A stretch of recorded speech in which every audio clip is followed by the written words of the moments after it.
Hi ನಮಸ್ತೆ ಎಲ್ಲರಿಗೂ ಮಧುರಾ ಚಾನಲ್ಗೆ ಸ್ವಾಗತ. ಇವತ್ತು ಹಸಿರೆಲೆ ಸೊಪ್ಪುಗಳ ರಾಜ ಅಂತಲೇ ಪ್ರಸಿದ್ಧವಾಗಿರುವಂತಹ ಬಸಳೆ ಸೊಪ್ಪಿನಿಂದ ಒಂದೊಳ್ಳೆ ಚಟ್ನಿ ರೆಸಿಪಿಯನ್ನು ನಿಮ್ಮ ಜೊತೆ ಶೇರ್ ಮಾಡ್ಕೊಳ್ತಾ ಇದ್ದೇನೆ. ತುಂಬಾ ಆರೋಗ್ಯಕರವಾಗಿರುವಂತಹ ಈ ಬಸಳೆ ಸೊಪ್ಪಿನ ಚಟ್ನಿಯನ್ನು ಹೇಗೆ ಮಾಡೋದಂತ ನೋಡೋಣ ಬನ್ನಿ. ಮೊದಲಿಗೆ ನಾನಿಲ್ಲಿ ಒಂದು 15ರಿಂದ 20 ಬಸಳೆ ಎಲೆಯನ್ನು ತೆಗೆದುಕೊಂಡು ಚೆನ್ನಾಗಿ ತೊಳ್ಕೊಂಡು ನಂತರ ಇದನ್ನು ಚಿಕ್ಕದಾಗಿ ಹೆಚ್ಕೊಂಡಿದ್ದೇನೆ. ಸೊಪ್ಪನ್ನು ಯಾವತ್ತೂ ತೊಳ್ಕೊಂಡೇ ಹೆಚ್ಕೊಳ್ಬೇಕು, ಹೆಚ್ಚಿದ ನಂತರ ತೊಳಿಲಿಕ್ಕೆ ಹೋಗಬಾರ್ದು. ನೋಡಿ, ಇವಾಗ ನಾನು ಈ ರೀತಿಯಾಗಿ ಕಟ್ ಮಾಡಿಕೊಂಡು ಸೈಡಲ್ಲಿ ಇಟ್ಕೊಂಡಿದ್ದೇನೆ. ಈಗ ಸ್ಟವ್ ಮೇಲೆ ಒಂದು ಬಾಣಲೆಯನ್ನು ಇಟ್ಕೊಂಡು ಇದಕ್ಕೆ 1 ಸ್ಪೂನ್ ಆಗುವಷ್ಟು ಎಣ್ಣೆಯನ್ನು ಸೇರಿಸ್ಕೊಳ್ತಾ ಇದ್ದೇನೆ. ಎಣ್ಣೆ ಕಾದ ನಂತರ ಖಾರಕ್ಕೆ ತಕ್ಕಷ್ಟು ಒಣಮೆಣಸು, ಒಂದು 15ರಿಂದ 20 ಎಲೆ ಬಳಸ್ತಾ ಇರೋದ್ರಿಂದ ನಾನಿಲ್ಲಿ ಒಂದು 6ರಿಂದ 7 ಒಣಮೆಣಸನ್ನು ಸೇರಿಸ್ಕೊಂಡು ಇದನ್ನು ಹುರ್ಕೊಳ್ತಾ ಇದ್ದೇನೆ. ಒಣಮೆಣಸು ಸ್ವಲ್ಪ ಫ್ರೈ ಆಗ್ತಿದ್ದ ಹಾಗೆ ಇದಕ್ಕೆ ಒಂದು ಅರ್ಧ ಸ್ಪೂನ್ ಆಗುವಷ್ಟು ಮೆಂತ್ಯ ಕಾಳನ್ನು ಸೇರಿಸ್ಕೊಂಡು ಮೆಂತ್ಯ ಕಾಳನ್ನ ಕಲರ್ ಸ್ವಲ್ಪ ಚೇಂಜ್ ಆಗೋ ತನಕ ಇದನ್ನು ಎಣ್ಣೆಯಲ್ಲಿ ಚೆನ್ನಾಗಿ ಫ್ರೈ ಮಾಡ್ಕೊಳ್ಬೇಕು. ಮೆಂತ್ಯ ಹಾಗೆ ಒಣಮೆಣಸು ಫ್ರೈ ಆದ ತಕ್ಷಣ ಇದನ್ನು ಒಂದು ಪ್ಲೇಟಿಗೆ ಎತ್ತಿಟ್ಕೊಂಡು ನಂತರ ಅದೇ ಬಾಣಲೆಯನ್ನು ಸ್ಟವ್ ಮೇಲೆ ಇಟ್ಕೊಂಡು ಇದಕ್ಕೆ ತೊಳೆದು ಕಟ್ ಮಾಡಿ ಇಟ್ಕೊಂಡಿರುವಂತಹ ಬಸಳೆ ಸೊಪ್ಪನ್ನು ಸೇರಿಸ್ಕೊಂಡು ಇದನ್ನು ಹುರ್ಕೊಳ್ತಾ ಇದ್ದೇನೆ.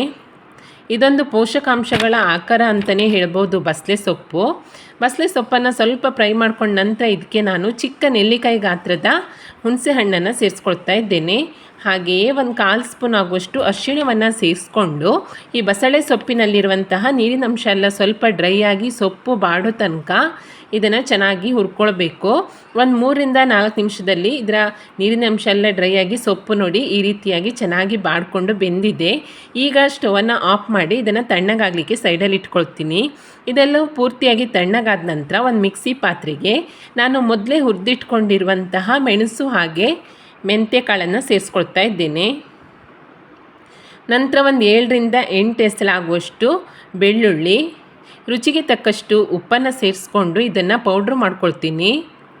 ನೋಡಿ, ಈ ರೀತಿಯಾಗಿ ಪೌಡ್ರ್ ಮಾಡ್ಕೊಂಡ ನಂತರ ಅದಕ್ಕೇ ನಾನು ಬೇಯಿಸಿ ಇಟ್ಕೊಂಡಿರುವಂತಹ ಬಸಳೆ ಸೊಪ್ಪು ಹಾಗೆ ಹುಣಸೆ ಹಣ್ಣಿನ ಮಿಶ್ರಣವನ್ನು ಸೇರಿಸ್ಕೊಂಡು ನೀರನ್ನು ಸೇರಿಸದೆ ಹಾಗೆಯೇ ಗಟ್ಟಿಯಾಗಿ ಚಟ್ನಿಯನ್ನು ರುಬ್ಕೊಳ್ಬೇಕು. ನೋಡಿ, ಈಗ ರುಬ್ಕೊಂಡಿರುವಂತಹ ಬಸಳೆ ಸೊಪ್ಪಿನ ಚಟ್ನಿಯನ್ನು ಒಂದು ಪಾತ್ರೆಗೆ ಸೇರಿಸ್ಕೊಂಡು ಇದಕ್ಕೆ ಸಾಸಿವೆ, ಜೀರಿಗೆ, ಕಡಲೆಬೇಳೆ, ಉದ್ದಿನಬೇಳೆ, ಒಣಮೆಣಸು ಹಾಗೆ ಕರಿಬೇವಿನ ಸೊಪ್ಪಿನ ಒಗ್ಗರಣೆಯನ್ನು ಮಾಡಿ ಸೇರಿಸ್ಕೊಂಡ್ರೆ ತುಂಬಾ ರುಚಿಯಾದಂತಹ ಹಾಗೆ ಆರೋಗ್ಯಕರವಾದಂತಹ ಬಸಳೆ ಸೊಪ್ಪಿನ ಚಟ್ನಿ ರೆಡಿಯಾಗುತ್ತೆ.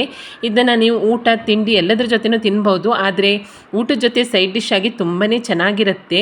ಬಸಳೆ ಸೊಪ್ಪಿನಲ್ಲಿ ವಿಟಮಿನ್ ಎ ಮತ್ತು ಸಿ, ಕಬ್ಬಿಣ ಹಾಗೆ ಕ್ಯಾಲ್ಸಿಯಂನಿಂದ ಸಮೃದ್ಧವಾಗಿರುವಂತಹ ಅದ್ಭುತ ಪೌಷ್ಟಿಕ ಸೊಪ್ಪಾಗಿದೆ. ಇದು ಜೀರ್ಣಕ್ರಿಯೆಯನ್ನು ಸುಧಾರಿಸುತ್ತೆ ಹಾಗೆ ರಕ್ತಹೀನತೆಯನ್ನು ನಿಯಂತ್ರಿಸುತ್ತೆ, ಚರ್ಮ ಮತ್ತು ಕೂದಲಿನ ಆರೋಗ್ಯವನ್ನು ಹೆಚ್ಚಿಸುತ್ತೆ. ಎಲ್ಲ ಪೋಷಕಾಂಶಗಳ ಆಗರವಾಗಿರುವಂತಹ ಈ ಬಸಳೆ ಸೊಪ್ಪಿನ ಚಟ್ನಿ ಆರೋಗ್ಯಕ್ಕಂತೂ ತುಂಬಾ ಒಳ್ಳೆಯದು. ಬೇಸಿಗೆಯಲ್ಲಿ ಕೆಲವರಿಗೆ ಬಾಯಲ್ಲೆಲ್ಲ ಹುಣ್ಣಾಗುತ್ತೆ, ಅದಕ್ಕೆಲ್ಲ ಈ ಬಸಳೆ ಸೊಪ್ಪು ಒಳ್ಳೆ ಮನೆಮದ್ದು. ಖಂಡಿತ ಯಾವಾಗಲೂ ಸಾರನ್ನು ಮಾಡ್ಕೊಂಡು ತಿನ್ನೋದಕ್ಕಿಂತ ಒಮ್ಮೆ ಈ ರೀತಿಯಾಗಿ ಬಸಳೆ ಸೊಪ್ಪಿನ ಚಟ್ನಿಯನ್ನು ಟ್ರೈ ಮಾಡಿ ನೋಡಿ. ರೆಸಿಪಿ ಇಷ್ಟ ಆದಲ್ಲಿ ಲೈಕ್ ಮಾಡಿ, ಶೇರ್ ಮಾಡಿ ಹಾಗೆ ಕಮೆಂಟ್ ಮಾಡಿ. ಹೊಸದಾಗಿ ನಮ್ಮ ಚಾನಲ್ ನೋಡ್ತಾ ಇದ್ದರೆ ಸಬ್ಸ್ಕ್ರೈಬ್ ಮಾಡ್ಕೊಳ್ಳಿ. ಸಿಗೋಣ ಮುಂದಿನ ರೆಸಿಪಿಯಲ್ಲಿ. Thank you for watching.